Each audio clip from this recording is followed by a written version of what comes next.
Hello guys and welcome back for another video. So this time we're going to talk about this flash card. This is a Krzysiocart card, which is a flash card for the NES and the Famicom. The main reason why I bought this thing was I needed a compatible flash card for this handheld right here.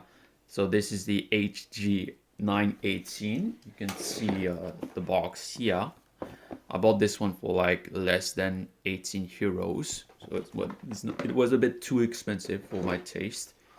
There are also some other Famicom handhelds, but this one is the best because it has like a 7-inch display, and the compatibility isn't too bad, at least as far as game cartridges are concerned.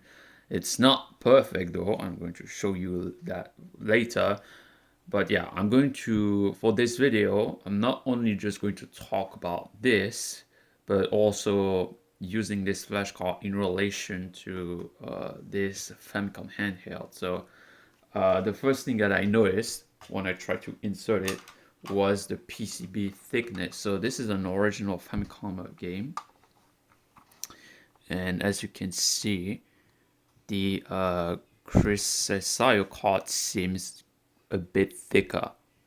It's maybe like 0.1 millimeter thicker than the original Famicom cartridges. Maybe like Chris said it was 1.2 millimeters, but it's possible that somehow it was made thicker by like the manufacturer. Uh, I, I I'm pointing that out because, for example, I take this game. It's quite easy to insert it.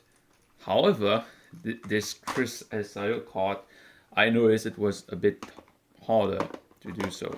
So yeah, I have to do this to make sure that it makes proper contact with like the cartridge PCB. I'm not sure if this is an issue related to like maybe like the shell, but I think it's mostly down to the PCB thickness, which I noticed was a bit thicker. And yeah, I forgot to mention, but when I bought this thing for like 47 euros with like a bank transfer, you can also use PayPal, but you may have to pay a bit more if you use PayPal. I was provided with this along with a micro SD card, which is 16 gigabyte, which is more than enough for like the entire NES library. I believe you can fit most of the NES games inside, and it's not like you can play all of them because this flash card only supports like 82% of retail games, and of course that's even lower if you count like bootleg games, for instance. Now, that said, this is still not too bad, but some games like Punch Out or Fire Emblem will not work on this. And that also includes the later MMC5 games, so you can forget about Castlevania 3. And of course, it doesn't support any of the Japanese mappers with like expansion audio, so you can also forget about those. But besides those, I mean, MMC3, MMC1, Camerica, and a bunch of other Nintendo mappers like UN ROM, which is used for like it was NES Maker, and there's another variant. I think it was like BN ROM, which is not supported, which is very unfortunate because that's a target for like NES Fab. You can still use NROM, which is supported by this, but this is very unfortunate. Like the mapper selection, honestly, I believe was not good. I think he should have stripped out the Camerica mapper support because he said he had limited space on like the FPGA that he uses inside. But in any case, there's not really a better option for this handheld. The main reason why is because the EverDrive N8, and that includes the N8 Pro as well, will not work on this. Now, I know that the N8 will not work on this. It's possible that the N8 Pro will work, but the basic N8 for sure does not work. I know this because there's a US variant of this console which was released in America, and people tested the EverDrive and it did not work on this. And MMC5 games, they sort of worked, but they were like some graphical glitches. However, people have tried like the Japanese variant of like Castlevania 3 and it did work. So I would say this is the better version to get, especially if you have like expansion audio for like supported games. MMC5 for like Japanese games, they were not really used for like graphical enhancements. Now, this can be a problem for like homebrew games, but homebrew games don't really use MMC5 either. So, yeah, it's a non-problem for the most part.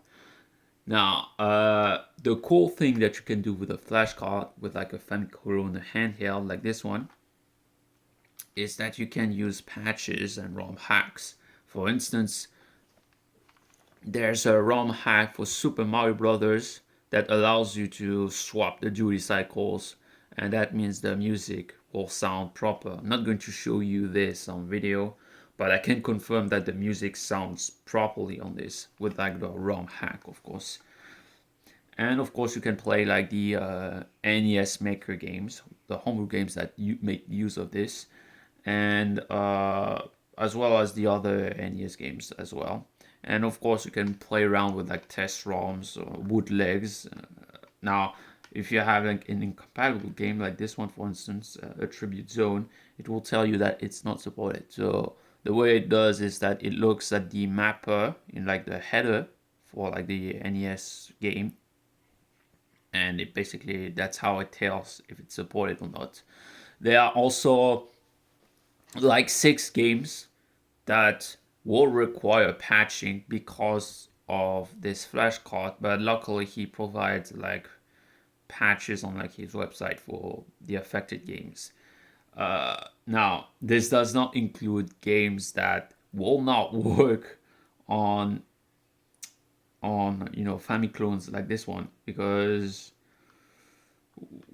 while there's not much you can do, for instance, Battletoads, it will require a patch for level 2. Now, there's an NES Classic patch that you could use to fix this. And I wasn't able to complete level 2 on Battletoads because it's a really hard game, but I was able to get to level 2 at least, and it did not crash so far. So I would say that it's pretty useful to have a flashcard like this to play incompatible games like Battletoads, for instance, and of course to play homebrew games and so. But that's besides the point. I did notice like some weird issue, but it was with one of my homebrew games. I'm not going to show you here because it takes a while to load, but it was pretty strange. I would sometimes encounter it on like other emulators, but whatever. So I'm just going to boot up a random game, Kid Icarus, which I do. I mean, I did show you footage of it, but it was from like my my big NES cartridge, which was connected to this with like an adapter. And here, at least, the swap duty cycles, it was not immediately apparent what the issue was with the music, at least. So it wasn't too bad. So, yeah, unfortunately, this handheld uses like a TN screen, which is bad. I wish it was IPS, but I couldn't find any Famicom handheld that uses an IPS screen besides one by Columbus Circle that is Japanese only release. So if you have the money, I would easily recommend that you get the Columbus Cycle instead. But I think the EverDrive N8 will also not work on this. So I should warn you about that, guys. But you can use a flashcard like this one, of course. No, I'm not going to play this game. It works fine, of course. It did work fine with like my retail cartridge, so I don't see any reason why this wouldn't work through like this flashcart. And of course, you can play homebrew games. So we can try Space Goals, which I found on itch.io. And it works fine.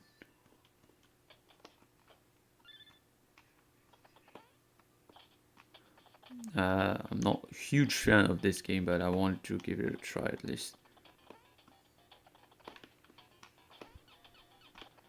Haven't paid for like any of the paid only NES homebrew games. I did try like a couple of demos, but yeah, most of them worked. So you can play like NES Maker games. So if you want to use NES Maker and use it on this is an option. It will work perfectly fine. But of course, you can also use like any of the NES SDKs available. Just make sure that you do not target the BN ROM mapper. This flashcard does not support it, which is very unfortunate. It does support NROM, which is the next best thing if you use like NES Fab, but BN-ROM is not supported on this, which is bad. I do want to show you some of the games. That's no fault of this flashcard, I should mention that. But there are some games that will have issues on this. So for instance, Micro Machines, which does have issues with earlier Famicom revisions. I should warn you about that, because most Famiclones are based on the earlier Famicom revisions, or the hardware revisions. And this game, Micro Machines, has graphical glitches on those too. So that's mostly on the title screen though, as you can see, because if we play in-game, it works fine. It's just that here it's a complete mess.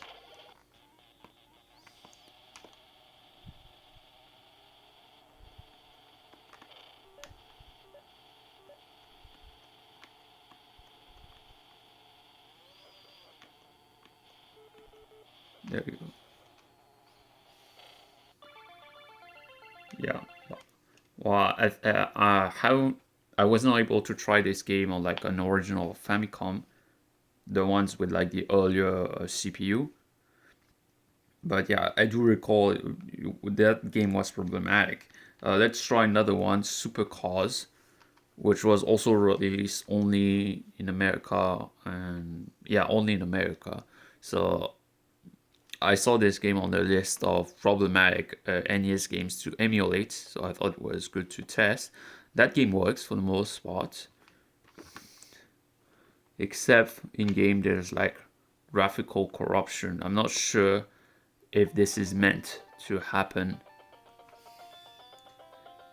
I mean, the game is playable other than that, but I think it's related to like PPU rendering. I'm not sure. Maybe that's intentional. And some games did this. They expected the CRT to basically crop that portion. But of course, there are some CRTs that did not. So here's another one, Jurassic Park. And this game has like smooth 8-way scrolling, which is not often that you see on like the NES, especially without garbage. Now for large ROMs like this one, the Krzysiocart card does take a while to load up. Now this game is like less than 512 kilobytes, I believe, but for like up to 1 megabyte game ROMs, which this flash card does support, it will take up to 1 minute, according to the author. So I believe it was less than that when I tried it with like a slightly less larger game, but it was still pretty long. At least for most games, you're not going to wait for that long, thankfully. But yeah, let me move around. But yeah, no graphical glitches, as it should really.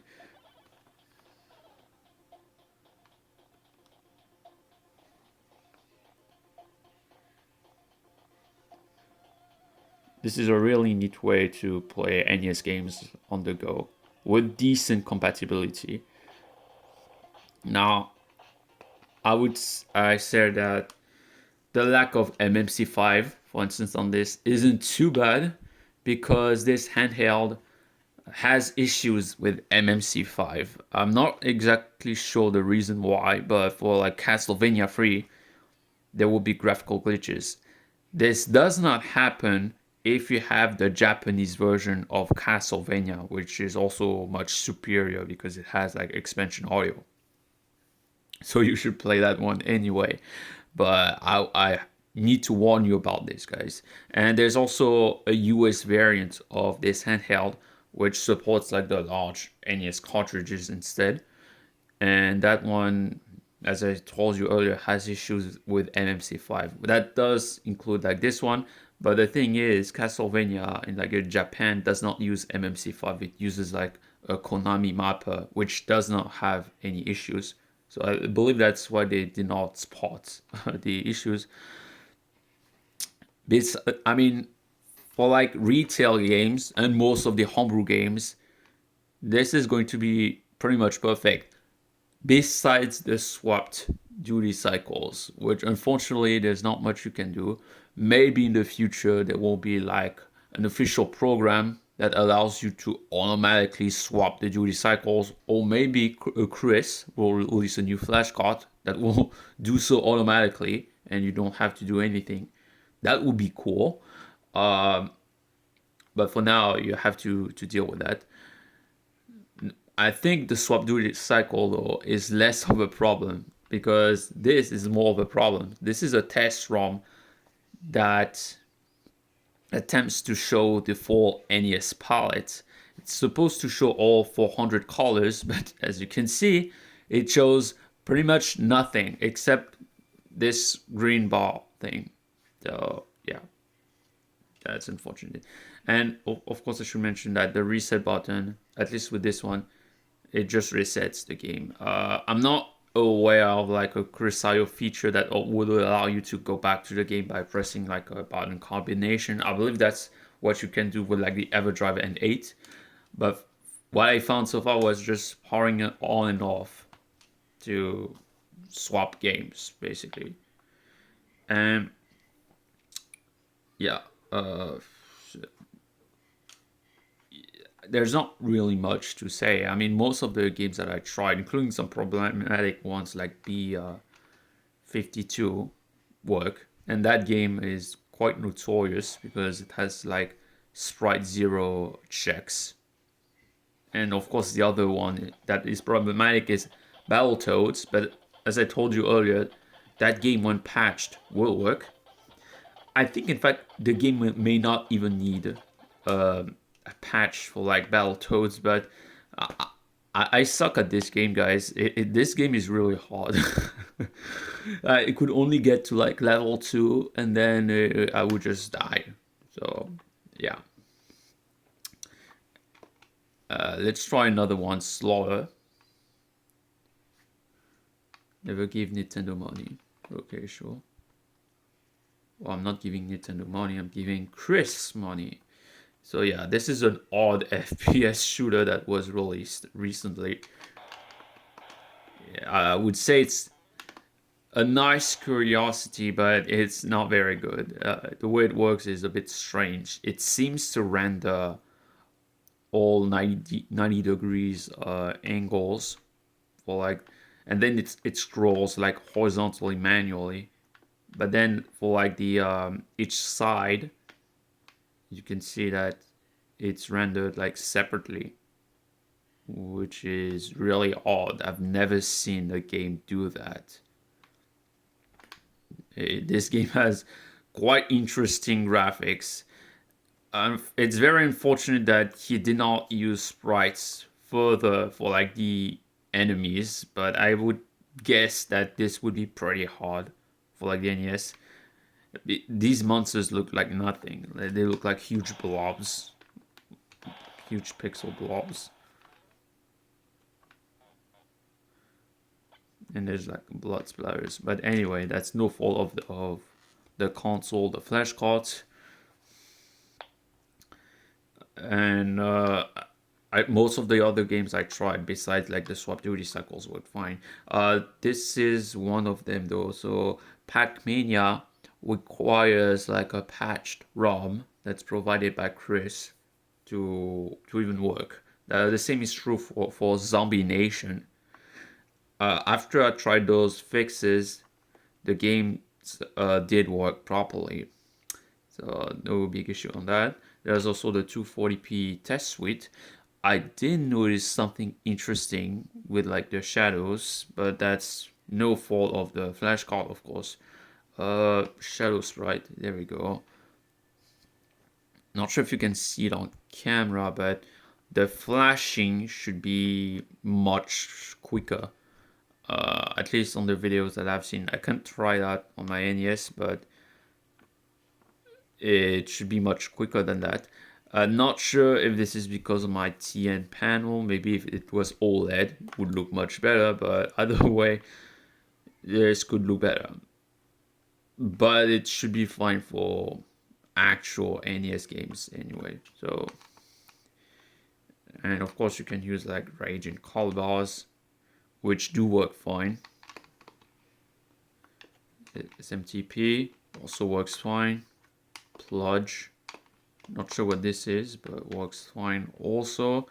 Motoscope, and it seems that a bit of the screen is being cropped by the handheld, although this is still within like the safe area, so it's not too bad.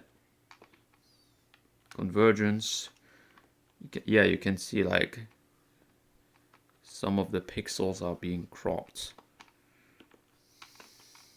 Gray ramp, this is properly done. Solid color screen, and you can change the colors, and you can cycle through the entire palette.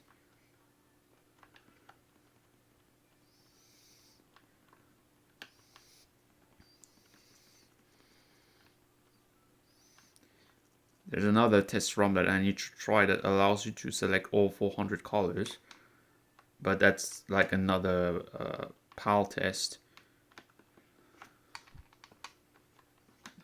I don't even understand most of these tests, but the sharpness test looks fine on this. Chroma, I'm not sure to understand this, but it works. And this one, yeah, I can see a bit of the top portion being cropped, but this is still fine. Safe areas. Again, this is still fine, but you can still see like the top pixel being cropped. This could be like the display. No, it's really because it's being cropped. I was thinking that, oh, maybe if like it's hidden by like the bezel, but no, it's not. CPU clock speed. Not sure if this is correct. I can't try this on a real console. It seems that the frame rate is maybe a bit off, or it could be fine. I don't know. This shouldn't cause too much issues.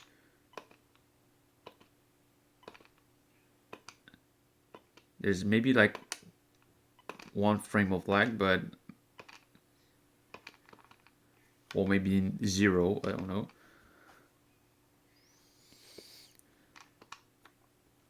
Vertical. I mean, I've tried most of these tests and they look fine. You could barely hear this, by the way. This crowd PCM. Let's try crowd. This is a very common issue. PCM or DPCM often does not work.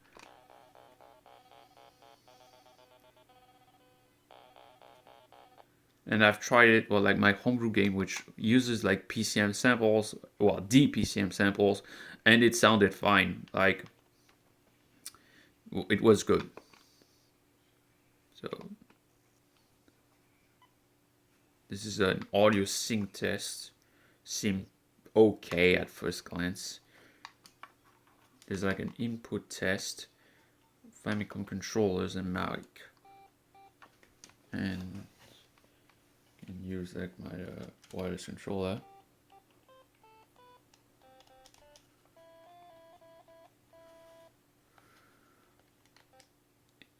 NES Zapper.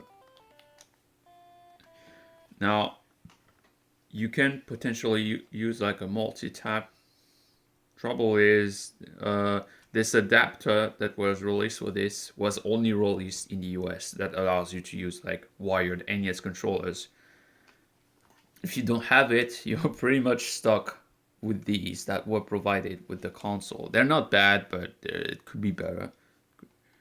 NES Zapper, but I don't have an NES Zapper and it will not work on this, at least not without like a adapter combo thing, or like a patched NES ROM, which you can do on this. So basically what you can do is have your Nintendo Zapper point at this, but instead you use like a patched Duck Hunt ROM, and then you can use your NES Zapper on this LCD screen, which should be quite an interesting experiment. You will also need to mod like the NES Zapper to use like a more sensible, like I think it was like an LED, or you can use like the HD Zapper thing.